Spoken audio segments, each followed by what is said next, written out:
Dans ce tutoriel, nous allons voir comment envoyer un message unique à un groupe de contacts.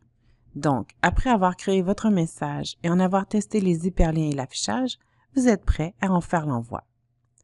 Commencez par ouvrir le message que vous voulez envoyer et aller à la page Send ou Envoi. Deux modes d'envoi sont possibles, simple ou AB Split. Pour ce tutoriel, nous allons faire un envoi simple.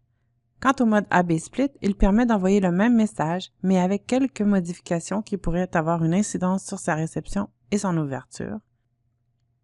La page d'envoi affiche un aperçu du message, son nom ainsi que son type. S'il s'agit du bon message à envoyer, sélectionnez les destinataires.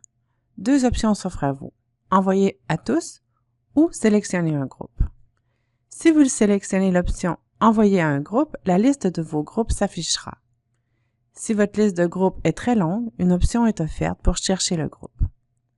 Il est à noter que la sélection de plusieurs groupes est possible. Dans ce cas, si certains contacts se retrouvent dans plus d'un groupe, ils recevront une seule copie du message. Sélectionnez un groupe en double-cliquant ou en utilisant la flèche à la droite du groupe. Il est fortement suggéré de faire le calcul du nombre de contacts afin de vous assurer que vous ciblez le bon segment de clientèle. Dans la fenêtre de planification, vous pouvez choisir d'envoyer votre message maintenant, qui est l'option par défaut, ou plus tard.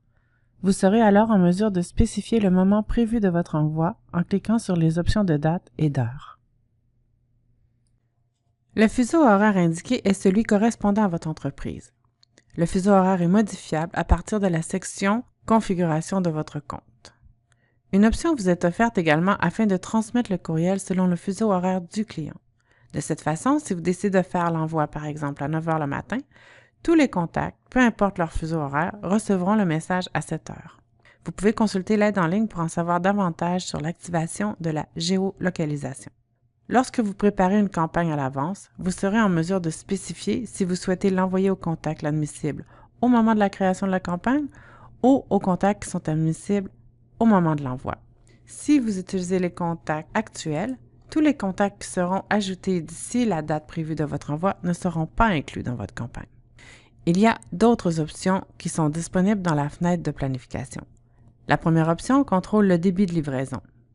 La technologie Dialog Insight transmet plusieurs dizaines de milliers de messages à la minute.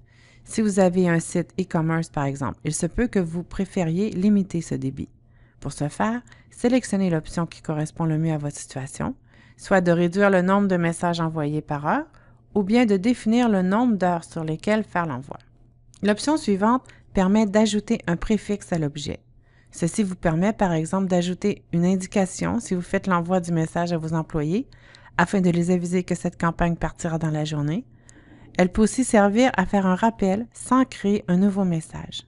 Si vous avez un projet dont la clé unique n'est pas le courriel, une option s'ajoutera afin de cibler un seul contact par adresse électronique. Dialog Insight choisira alors un contact et transmettra le message. Une fois que vous avez fourni toutes les informations sur l'envoi, cliquez sur le bouton « Prepare Mailing » ou « Préparer l'envoi ». Une fenêtre s'affichera alors et vous présentera une liste d'éléments à valider avant l'envoi. Sachez que cette liste de vérification peut être éditée depuis la page de configuration du type de communication. Si vous êtes certain que votre campagne satisfait tous les critères, confirmez. Cette étape valide les destinataires avant l'envoi final. Vous verrez alors la fenêtre d'approbation. Cliquez sur « Approve » ou « Approuver ». S'affiche ensuite une fenêtre vous confirmant que le message a été envoyé. De cette fenêtre, vous pouvez envoyer le message de nouveau, auquel cas vous aurez à spécifier de nouveau les destinataires et le moment de l'envoi. Vous pouvez également voir les résultats de l'envoi.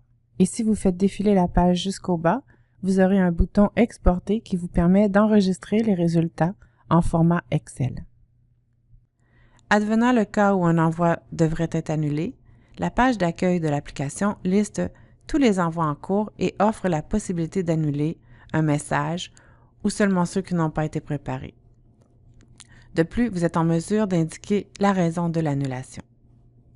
Voilà, c'est ce qui termine notre tutoriel sur l'envoi d'un message.